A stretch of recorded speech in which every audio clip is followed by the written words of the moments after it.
اب جب ایک بندہ 61 قرآن مجید ختم کرے گا تو کتنا وقت لگے گا؟ ایک دن کا روزانہ مستقل قرآن، رات کا الگ مستقل قرآن، تراویح کا الگ مستقل قرآن۔ اور ابن شہاب سہر وردی رحمۃ اللہ تعالی کے بارے میں لکھا ہے کہ وہ ایک رمضان میں 65 قرآن مجید ختم کرتے ہیں۔ تو اس لیے ہمارے اکابر کا طرز یہ بتاتا ہے کہ قرآن مجید کی تلاوت، قرآن مجید کے ساتھ شغل و شغف وہ سب سے زیادہ رکھا کرتے تھے۔ اور اس کی ایک وجہ ہے،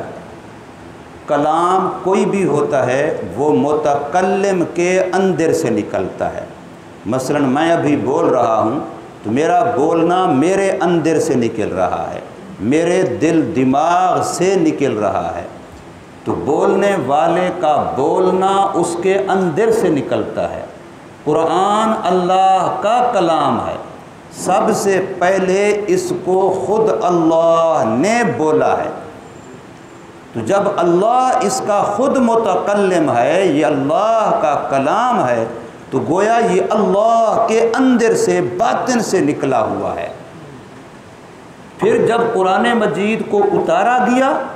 تو محمد کریم صلی اللہ علیہ وسلم کے دل مبارک پر اتارا گیا۔ علی قلبک کا لفظ ہے قرآن مجید کے اندر کہ ہم نے قرآن کو محمد صلی اللہ علیہ وسلم کے دل مبارک پر اتارا، اور دل اندر ہوتا ہے۔ پھر جب حضور صلی اللہ علیہ وسلم نے صحابہ کرام کے سامنے بولا کہ بھی آج یہ وحی نازل ہوئی ہے، آج یہ حصہ قرآن مجید کا اترا ہے، تو حضور صلی اللہ علیہ وسلم کے دل سے پھر حضور کی زبان سے نکلا۔ تو گویا کلام اللہ اللہ کے بھی باطن سے نکلا ہوا ہے، اور رسول اللہ صلی اللہ علیہ وسلم کے بھی باطن اور اندر سے نکلا ہوا ہے۔ تو حضور صلی اللہ علیہ وسلم اور اللہ تبارک و تعالیٰ اس سے بڑھ کر کے تو کوئی ذاتیں نہیں ہیں۔ ان دونوں کے اندر سے کلام پاک قرآن مجید گویا نکلا ہوا ہے۔ ہم مسلمان اللہ تبارک و تعالیٰ کے ساتھ محبت رکھتے ہیں، اور صرف محبت نہیں، اشد حبا للہ، اتنی شدید ترین محبت ہے اللہ تبارک و تعالیٰ کے ساتھ کہ اس کے مقابلے میں کسی اور کی محبت، کسی اور کا تعلق کوئی حیثیت نہیں رکھتا۔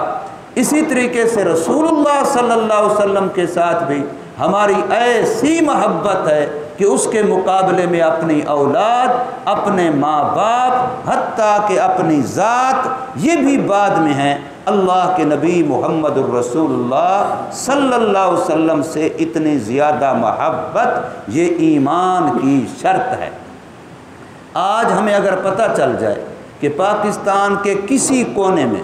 مٹی کا ایک ایسا روڑا، مٹی کا ایک ایسا ڈھیلا، پتھر کا ایک ایسا ٹکڑا موجود ہے جس کو سرکار مدینہ صلی اللہ علیہ وسلم نے ہاتھ لگایا تھا، ایک فرضی مثال عرض کر رہا ہوں، آج اگر ہمیں پتہ چل جائے تو گنہگار سے گنہگار مسلمان بھی سفر کر کے جائے گا، کرایہ خرچہ کر کے جائے گا، اپنا گھر بار بچے کام کاج چھوڑ کے جائے گا، صرف اس مٹی کے ڈھیلے کی زیارت کرنے کے لیے کہ یہ وہ مٹی کا ڈھیلا ہے، یہ وہ پتھر کا ٹکڑا ہے جس کو سرکار مدینہ صلی اللہ علیہ وسلم نے ہاتھ مبارک لگایا، یا آپ کا پاؤں مبارک لگا، آپ کی جسم کے ساتھ تعلق رکھنے والی کہ بھی یہ دستار مبارک کا ٹکڑا ہے، یہ جبہ مبارک کا ٹکڑا ہے، یہ حضور کے کرتا مبارک کا ٹکڑا ہے، یہ حضور کا جوتا مبارک ہے، اگر ہمیں پتہ چلے تو ہر بندہ اس کی زیارت کے لیے جائے گا۔ اب یہ جتنی چیزیں اور ہیں ان کا میں نے نام لیا، یہ حضور کے ظاہر سے تعلق رکھتی ہیں، باہر سے تعلق رکھتی ہیں، اوپر سے تعلق رکھتی ہیں، اندر سے تعلق نہیں رکھتی۔ لیکن کلام اللہ یہ اندر سے تعلق رکھتا ہے، باطن سے تعلق رکھتا ہے۔ اس لیے زندگیوں کے اندر انقلاب جو آیا ہے، پورا دنیا کے اندر کفر تھا اور اسلام جو اتنا پھیلا، تو یہ انقلاب اس قرآن مجید کی وجہ سے آیا ہے۔ کتاب انقلاب یہ قرآن مجید ہے، اور ہماری ساری دکھوں کا جو دینی لحاظ سے خصوصاً ہے، ان کا حل بھی یہی ہے کہ ہم قرآن کے ساتھ جڑیں، اور اس کی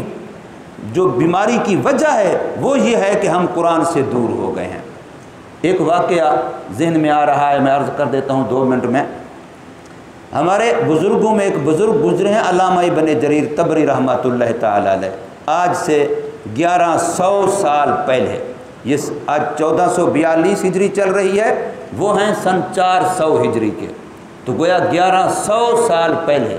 انہوں نے ایک کتاب لکھی، قرآن مجید کی تفسیر ہے، تفسیر طبری کے نام سے۔ تو اس کے شروع میں فضیلت علم پر جو مقدمہ لکھا ہے، اس کے اندر یہ اپنا ذاتی واقعہ لکھا ہے جسے خود بیتی کہیں۔ وہ فرماتے ہیں کہ ہم 3 بچے تھے، ایک جگہ پر قرآن مجید پڑھا کرتے تھے، اور اس وقت پڑھانے کا سسٹم یہ نہیں جیسے آج کل مدرسوں میں پڑھتے ہیں کہ اللہ پاک ان کے تمام کھانے پینے کے اخراجات، ضروریات، شہزادے بن کے رہتے ہیں، اللہ وہاں دے دیتے ہیں۔ اس وقت استاذ کا کام تھا صرف پڑھانا بس، اس کے علاوہ تم نے کہاں سے کھانا ہے، کہاں رہنا ہے، تمہارا لباس، تمہارا صابن تیل، جو بھی ضروریات ہیں وہ تم نے خود کرنی ہے۔ لیکن ہم 3 طالب علم، 3 بچے پڑھ رہے تھے ایک استاذ کے پاس، ہمارا سفر خرچ ختم ہو گیا تو ہم نے استاذ سے اجازت لی کہ اب ہم واپس گھر جاتے ہیں، پھر سفر خرچ لے کے یہاں واپس آئیں گے یا کسی اور جگہ پر قرآن مکمل کر لیں گے۔ استاذ نے اجازت دے دی،